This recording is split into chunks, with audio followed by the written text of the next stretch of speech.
sponsored by BetRivers. And yes, the boys are feeling wonderful. We are all packed into the same room right now. There's Matthew reaching into Kai's screen. I would say I feel about an 8 out of 10. I think the other two combined are not an 8 out of 10, but we're going to battle through. Matt, any takeaways? And mostly I just want to hear your voice so people can hear what you have going on. No, yeah, I'm actually fine, Jim. Morale is strong. Spirits feel good. Just the voice has really escaped me. It's eluded me. So hey, that's okay. Kai, how are you? I'm doing great. I'm really excited for the show. Let's have a good one. It's gonna be great, Kai. We've got 8 games. We got no real chat mob questions, so we should be able to hammer this out. You're going 8-0 again. It's gonna be wonderful. That happened last year when he was in the shade. So, folks, it's happening. Yeah, that was amazing. Thanks. We're kicking it off. Sports betting. We're going chronological order here, fellas. We're gonna start with UNC Baylor. Mm-hmm. Man, UNC absolutely blasted Marquette. It was never close. Baylor blew out Norfolk State, landed 36. Jim's stress level was high. That's the most fun bet of the entire tournament so far. Yeah. And I have no money invested just watching you sweat stupid games. For the chat mob that did not see it, I bet under 36.5 for the highest blowout of the first round. We had games on the first day land 36, 32. Montana State yesterday morning landed 35. Turned out a winner. It was incredible. What a day. Yeah. But what do we think of this matchup? Matt, I'll go to you first here. Baylor laying about 5.5, mostly 5.5 across the board. What are you thinking? I'm worried that we slept on UNC because they had one blip and losing to Vatech in the ACC title. Like, just again, look at what they've done the last 3 weeks. Remove that game from the equation. That Marquette game was not competitive. It was never close. I'm kind of believing that this is a real 8-1, 9-1 upset here, Kai. So I think Memphis, Gonzaga, similar situation where the hyper talented team is kind of, I think, puts the 1 seed in a dangerous spot here. It's a big number, 5.5.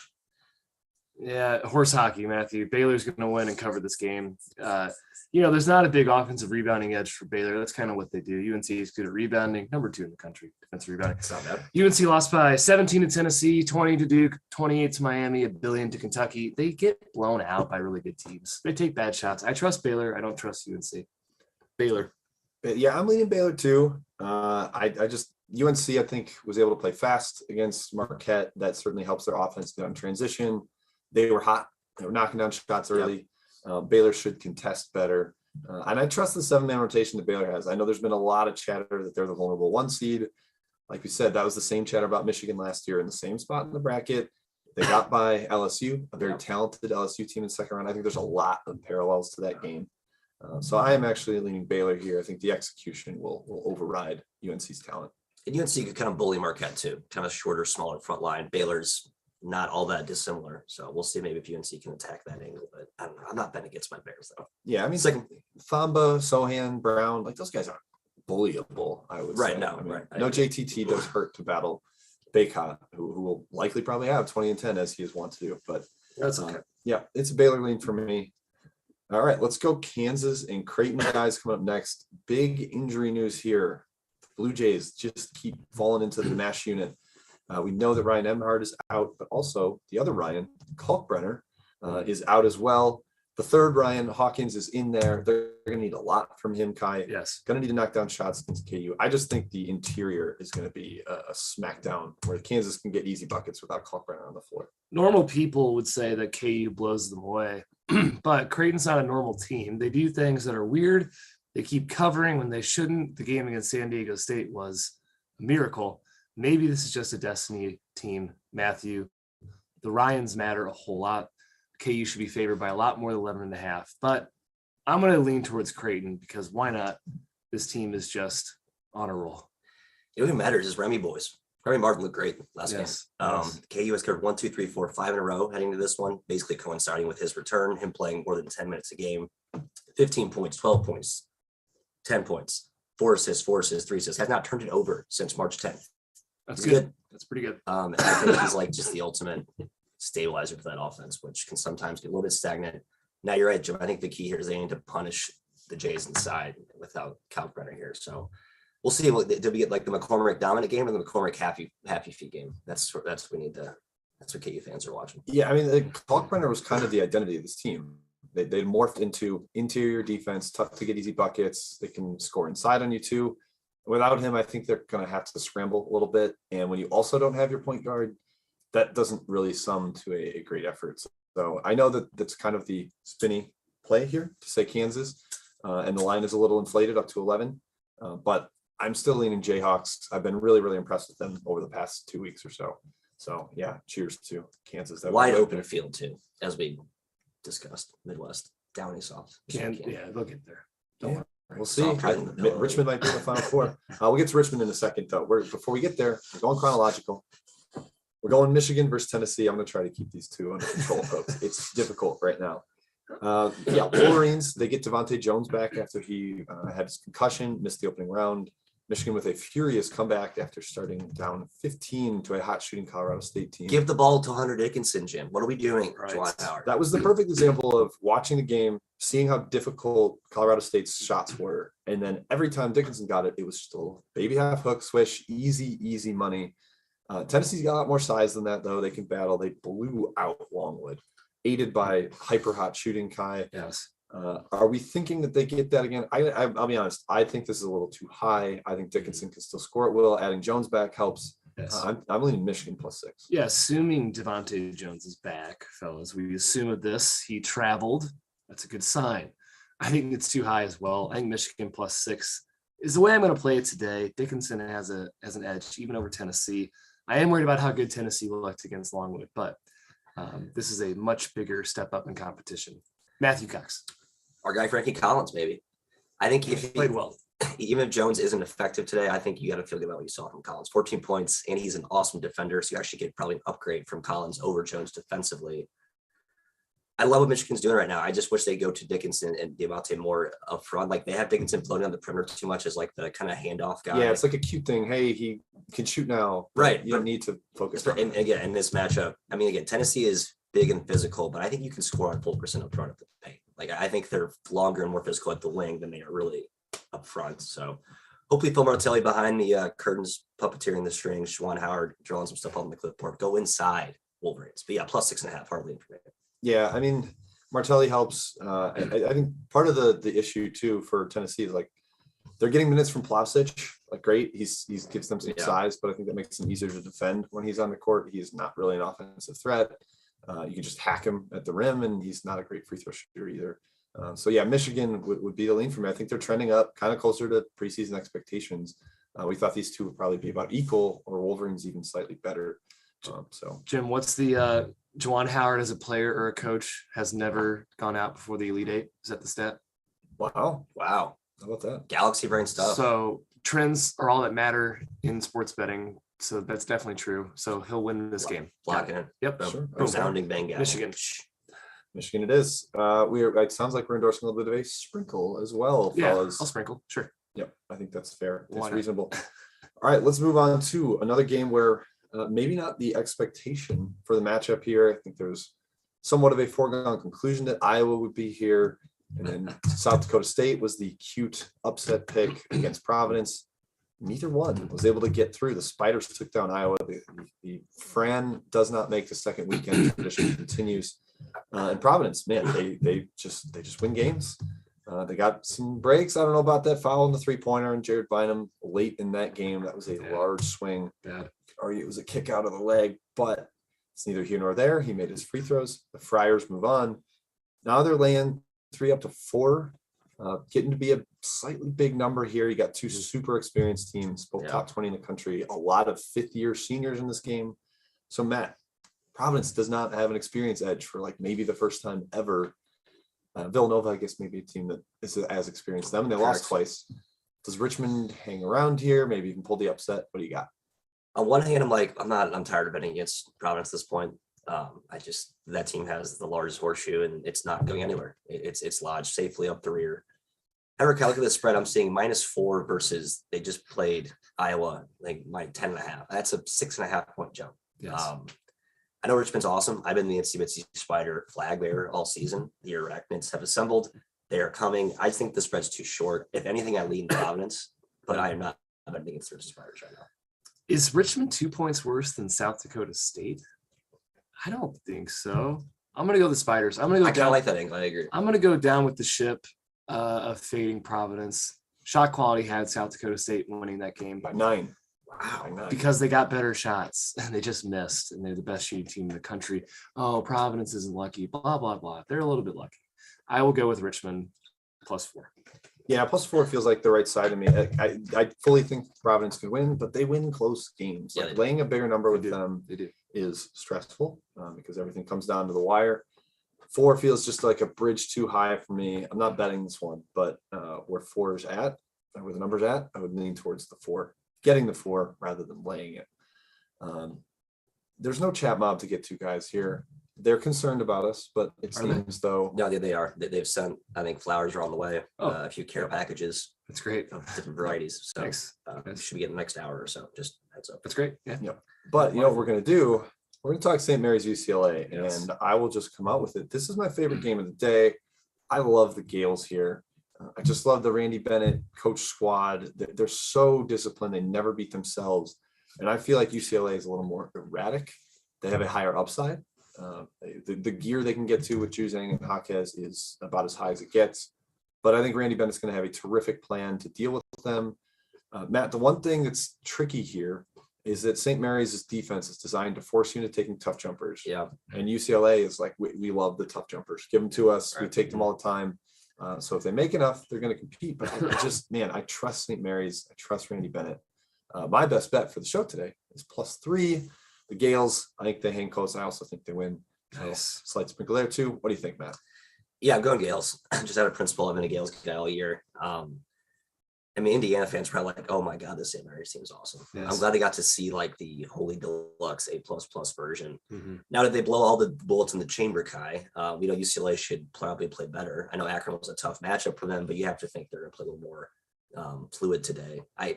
It's a cheap price. I think UCLA is trending back to where they were earlier in the preseason. Now that Juzang's healthy, talked about how Campbell, Bernard, Jaquez have really come along.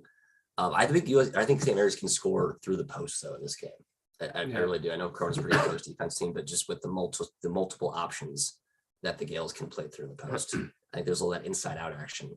And when the shots are falling, I mean, my goodness, like the Oregon's Indiana, St. Mary's could go. I mean, that's a Final Four good team. Oh, sir. That's pretty good. It's a make or miss league, Kai. Gonzaga's league sucks. Gonzaga doesn't play anybody in WCC. Gonzaga this. St. Mary's beat Indiana by 1 billion. It wasn't even competitive. This team rocks. They beat Gonzaga this year. They beat Gonzaga. They can beat UCLA. I like +3 as well, Jim. I endorse your best bet. I'd love to hear that. There's never any kiss of death here when we all are joining the same side. Oh, that's great. Thank you for that. Okay, let's move on. Maybe we'll circle back to some of these. We're kind of flying through the slate, but that's Yeah, okay. any totals takes? I was just doing a quick skim of the numbers. They've all been shaded down a little bit, Jim. Yeah, I mean, shading them down is correct. I think unders have been fairly strong. I've also, if you like an under, I've been hitting a lot of first half unders, Yes. and they have been going quite well. I agree with that. So it's like you can bet full game too, but first half unders I think have been rather appealing. A lot of bricky shooting when you come out, and maybe some nervousness. We'll see if that lasts through game 2 of the round, but I think that's worth noting. Speaking of game 2, I can't believe St. Peter's is playing a second game. Wow. That is mind blowing to me. Peacock. Kai, you mentioned the shot quality score for South Dakota State. This was a 22-point Kentucky win for shot quality. They covered the 18-point spread, right? But instead they lost outright. That matched the eye test for me. I thought St. Peter's was throwing in a lot of junk that I don't really expect to go in consistently. My guy Doug Eder has that in his bag, Jim. He has those shots. Yeah, but Daryl Banks does not, Matthew. Daryl Banks does not. He started, I think, 5 for 5 from 3, put Kentucky in a bit of a hole. The Wildcats dominated the paint. Big Oscar had a monster day. Now they take on Murray State, survived that. They also played overtime. Wild game against San Francisco.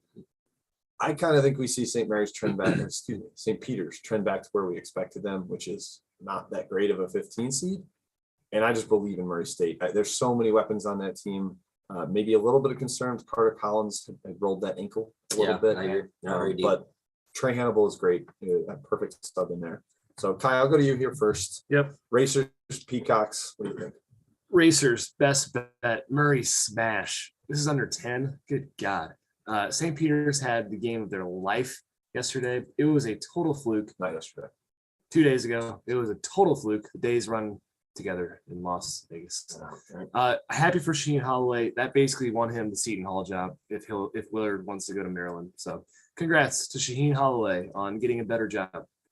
Yeah, I think that's more or less reported, by the way. But Yeah, that's confirmed. Yeah. Guys, Murray State. If that wasn't clear, Matthew, I'm taking Murray State as my best bet. I like St. Peter's. I'm sorry. I'm riding with the I don't know why. Here's why. They're not very good. St. Peter's executed really well on the stretch. I think Shaheen Holloway has been glossed over as an actual like X and O tactical coach. I mean, I think JJ Wright through that, like, oh my God, St. Mary's running awesome sets to get those guys open shots. And Murray State basically took the last 3 possessions of their game against San Francisco off. So if this game's close, or even like within 1 or 2 possessions, I kind of give like an extra, point or 2 of value there for the better coach team. Coupled with the Collins potential injury, I know Hannibal's awesome. He played well. I think you kind of ride this team. I think you kind of just ride this way. Like a Florida Gulf Coast type of momentum. You just ride this. Them and Oral Roberts both on the Sweet 16. However, I don't agree that they're the better coach. Yeah, I think that's some shade at night, man. It is. They're 31-2. They're the first team to ever go undefeated through the Ohio Valley. I think both regular season and a lot of good teams in Ohio Valley. Jimmy, right? Let's see, Tennessee, Martin, Tennessee Tech. They controlled the game against San Francisco. They just sat on the ball at the end. They did. Kind of the issue. Yeah, that's fair. I will say I really like the under here. I think St. Peter's knows to compete here. They have to keep it slow. Don't let the racers race. They also will not be as hot. St. Peter's will not be as hot as they were last round from the perimeter. So I think we see a half-court slowed down game between these two. 130, I believe, is the total. Yeah, 130 does feel high, honestly. So I will be on the under there. It's not a best bet for the show, but I do endorse that. I will be also probably on first half under like 61, whatever it ends up being. So that is also a lean. All right. I hope your best bet wins. I'm sorry. Thank you. I didn't mean That's to, okay. I didn't mean to. It wasn't personal. You're my buddy. Folks, I You're my promise good buddy. this is less cute. My good buddy. It's really not that inspiring. We're pals. All right. New Mexico State, Arkansas. I want to just give a mea culpa, or I'm sorry, to all the physical underdogs, the St. Peter's, the New Mexico States. Even Akron competed like right. Those types of boring underdogs we did not take seriously. I'm sorry. I was enamored by the amount of 3-point shooting we had in the underdogs, and most of them did not compete that well. Most of them did not cover. Most of them did not make shots. Turns out it's harder to do that. And make or miss league. High competition, more length, more athleticism, but the physicality, the rebounding, the effort, that stuff can sustain. So New Mexico State, really impressive stuff to beat UConn. That said, they also lost the game per shot quality. Teddy Allen was kind of a fireball, hit some stuff that maybe he doesn't always hit. Matthew, I'm going to kick this to you first because I know you have a pretty strong take here. Are we continuing to fade Arkansas? They were not able to cover late against Vermont. I'm well aware. Yeah, that was actually no fun because we all had Vermont money line backers in Mexico State. I'm sorry, Arkansas spread backers. I did have a +6 for Red Vermont. I had a Vermont ticket as well, Matthew. Loser for me. I'm fading Arkansas here. New Mexico State best bet. I think there's a chance. I know that it's the better coach team, and I think the best player on the floor plays for the Aggies in this game. Teddy Allen is awesome. The tournament was made for Teddy Allen. The tournament was made for him. Say, Teddy, what can I make for you? The NCAA tournament, says Teddy. He's going to score 40, Jim. Again, because he's so much fun. You can't really out-athlete New Mexico State. They are just as athletic as Arkansas. They're tough. Matt said Super Bowl coached. I like New Mexico State as well. Yeah, I mean, I think we were talking about UConn having great matchups for Teddy Allen. Andre Jackson's, Tyrese Martin, that didn't matter. I think you can look at Arkansas's roster and make the same case with Adish Toney, especially.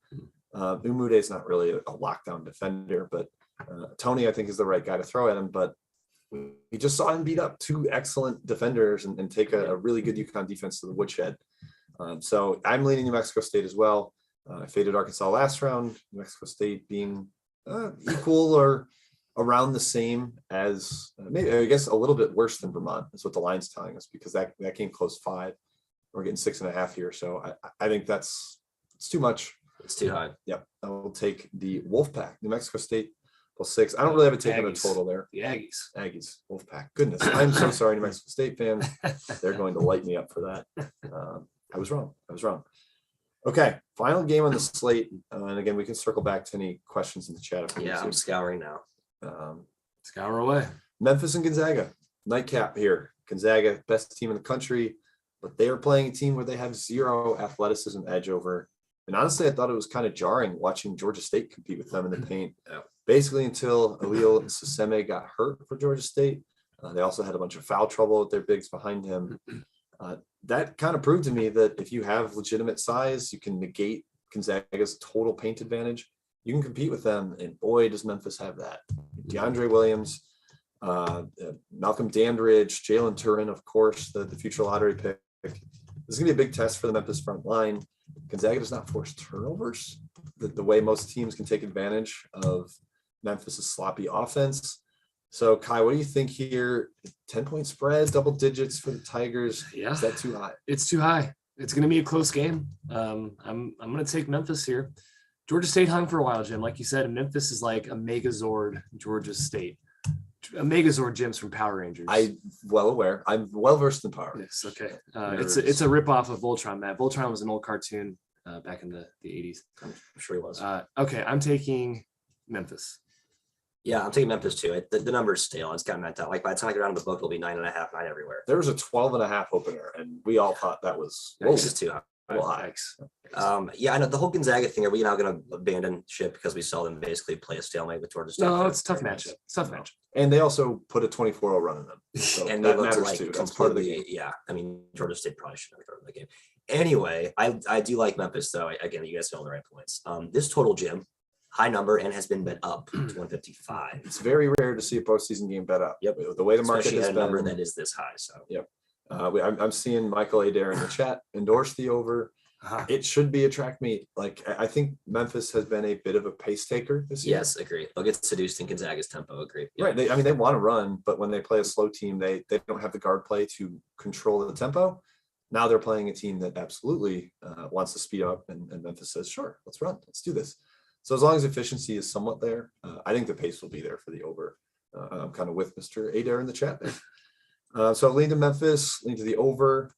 Fellas, that is every game. I want to circle back to a couple things. I saw somebody mention UNC Baylor. We obviously hit that at the top. Any takes on total there? Do we think Baylor controls the tempo, keeps it half court, or does UNC get their way, get to run a little bit? Matt, what do you think? I think it's going to play. I think the number's about right. I don't really have a strong take. Baylor will gladly play out in transition. I think they thrive there. The question is, can they limit UNC's opportunities there? And that's where I think UNC thrives. And but again, this angle with the efficiency here, Kai, is this UNC, I don't think can bully Baylor like they can Marquette, I guess. Right. I'd probably lean over. And Brady Manick, our Larry Legend King, is just on fire. Brady Manick versus Matthew Meyer. Oh my goodness. Fun hair matchup. I'm team Matty Meyer. I'm sorry, Brady Manick. I'm team Matty Meyer out there. It's always been I'm team Brady his time Manick. too, I'm he's a team marksman. Brady Manick. Look, I'm team Matt Meyer style of play. Is that okay? Okay, yeah, All sure. right, that's good. Good. Kai, question for you. Yes. Are we worried about Juice Hill's seemingly lack of hydration? And I'm sure you can really sympathize right now with the lack of hydration. His cramping was a problem. Yeah. What do you think about that for the Racers? The timeout when he was on the ground and 5 of his teammates were massaging different parts of his legs, and they got the Theragun out and they started. The doing it on Theragun was quad. firing. That was very funny to me. Yeah, I hope Juice drank some juice. I think he'll be fine. Like I think Murray State's going to be up by like 20 the entire game. Yeah, I would agree. Harry asked what's our favorite future ticket starting now. I don't know if that's shifted hard to me. I have Baylor to win the region plus 350. So seeing Kentucky leave was wonderful. Yeah, I just thought the migration of value away from Baylor as a top 5 team in KenPom, this version of that team has been great. Sticking with that, obviously they have a tough matchup today against UNC. I was going to take that same East region and take Purdue. You get some good prices here because there's so many good teams, say Kentucky. I just want to avoid that Baylor, UNC, St. Mary's, UCLA part. I think Purdue was pretty damn impressive yesterday. I know it was a good matchup, but I'm all the way on the Boilers. I think they beat Texas, who I thought shot uncharacteristically well yesterday. I'm not really scared of Murray as much as I think you want to tell me that they're awesome. I'm not quite buying it. They are awesome. I think Purdue's gonna be. I haven't looked at the prices yet, but I think Purdue's gonna be good value. I like their draw, Jim. Yeah, and that Matt, that kind of dovetails with another question in the chat. Will there be a show tomorrow? Yes, we'll be back. I'm sure we'll be as chipper as ever. Actually, it'll probably be not as late of a night for us. I would imagine we'll be in decent shape. Yeah, it'll be fun. It's just the voice from each other. Yeah, I might go run a mile after this guy. Thoughts? Maybe 2. Same. Hit the gym. Yeah, we can run together. perfect. The Pelly's That's down there. great. Yeah, a few Pellies. Is there a Pelly? A few Pellies, yeah. All right, Kai, one more question. Let's hit before we wrap up. I mean, there are only 8 games. It's hard to belabor them for too long here. How long did it take to reassemble the Davidson ticket? And what did the ticket takers think of you after you, for context, anyone in the chat, or watching. Kai tore up a Davidson ticket with about a minute left, down 9. It was a +1 ticket. Furious comeback, buzzer beating 3 to lose by 1. Got the push. Kai scrambles, asks the waitress for scotch tape, reassembles the ticket. Yes. Tell us about that process. Well, luckily, Jim, I tore it up into 6 pieces only, so it was pretty easy to put together. It's not one of those big puzzle pieces, right? The 1,000 pieces, just 6. Held it in my fingers the whole time because Davidson was getting close. Sure enough, they covered, or pushed rather. Taped it up. The guy at the window was like, "It's all good, man. We're just gonna type in the little code," and off I went with my money to the blackjack tables. So fun part is you probably didn't even need to tape it up. You could have just showed that Right. code and it would have been Yeah, good. well, we showed it on the internet, so everyone could have cashed that before me. Fortunately, I you won the race to the Thanks. book to cash it. All God right. bless Lee. Yeah, I mean, monster shot. Lawyer hit a big one with 5 or so seconds left. Colgate didn't foul with 4 seconds left. So Oh my God. Yeah. Mr. Matt Lango, by the way, he knew this. He Amazing. called a timeout to remind him, his Yeah. fellas, hey, we're catching the hook here.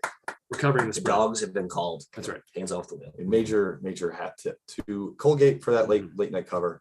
All right, fellas, that wraps it up. We did it. We made it through the show. Kai Shocking. has remained in one place, which was kind of an upset. Told you I would. So yeah, thank you everybody for tuning in. We'll be back again tomorrow, same time, 11:15 a.m. Eastern. We'll go through the games chronologically again. I think kind of similar show. Hopefully Matt's voice will be ready to rock. He tells me I he's like to gonna be host. I locked into intend on host. hosting with better voice. But yeah, enjoy the games today. Another wonderful day of